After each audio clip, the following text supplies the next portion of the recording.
धीरू भाई अंबानी की कंपनी रिलायंस का जब बंटवारा हुआ तो अनिल अंबानी के खाते में रिलायंस इन्फोकॉम आई।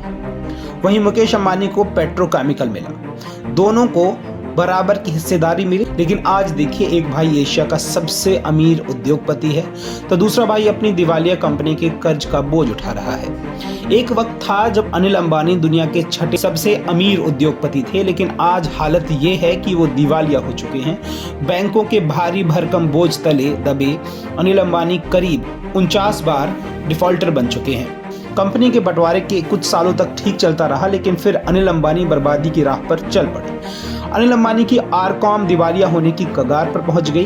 कंपनी पर कर्ज बढ़ने लगा। आज अनिल अंबानी की उस गलती की बात करते हैं जिसकी वजह से वो इस हालात में पहुंच गए। अनिल अंबानी और मुकेश अंबानी के बीच कारोबार को लेकर बंटवारा हो गया। मुकेश अंबानी के हिस्से में पुराना पेट्रोकेमिकल आया तो वहीं अनिल अंबानी के हिस्से में नए जमाने का टेलीकॉम, फाइनेंस और एनर्जी का कारोबार आया। अनिल अंबानी अपने इस कारोबार को संभाल नहीं पाए। रिलायंस की बहुमूल्य और नए जमाने की कंपनियां उन्हें मिली, लेकिन वो कमाल नहीं दिखा पाए। अनिल अंबानी ने रिलायंस टेलीकॉम को लेकर कई महत्वाकांक्षी योजनाएं बनाई, लेकिन प्लानिंग सटीक नहीं बैठी। वो टेलीकॉम, पावर और इंफ्रास्ट्रक्चर सेक्टर के किंग बनना चाहते थे, लेकिन आज उनकी कंपनी दिवालिया हो चुकी है। अनिल अंबानी की हालत ऐसी हो गई कि उन्हें कर्ज चुकाने के लिए भी कर्ज लेना पड़ा।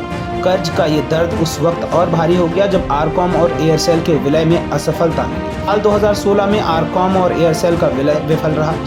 बंटवारे के बाद अनिल अंबानी को रिलायंस की प्रॉफिट और ग्रोथ देने वाली कंपनियां मिली थी, बावजूद वो उससे बढ़ाना तो दूर, उसे बचा तक नहीं सके। अंबानी के पतन के पीछे उनकी गलतियां हैं। अनिल अंबानी एक कारोबार से दूसरे कारोबार में कूदते जा रहे थे, लेकिन एग्जीक्यूशन की खामियों के कारण उनका पैसा उन कारोबारों में फंसता चला गया।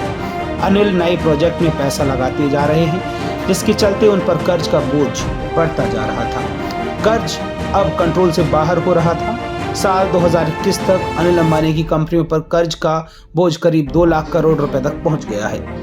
अनिल अंबानी की कंपनियां कभी सफलता के चरम पर पहुंच गई थी। साल 2008 में अनिल अंबानी की कंपनियों का मार्केट वैल्यू 4 लाख करोड़ रुपए के पार हो चुका था।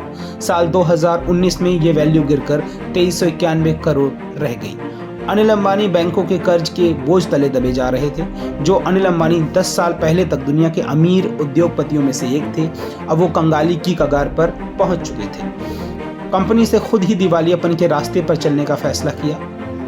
रिलायंस कम्युनिकेशन यानी आरकॉम ने खुद को दिवालिया करार दिया। साल 2008 में अनिल अंबानी 45 अरब डॉलर के साथ दुनिया के छठे सबसे अमीर उद्योगपति थे। साल 2019 में वो फोर्ब्स की सूची में भारत में भी 70वें नंबर के बाहर है। दुनिया के अरबपतियों में उनका नंबर 1349वें नंबर पर था।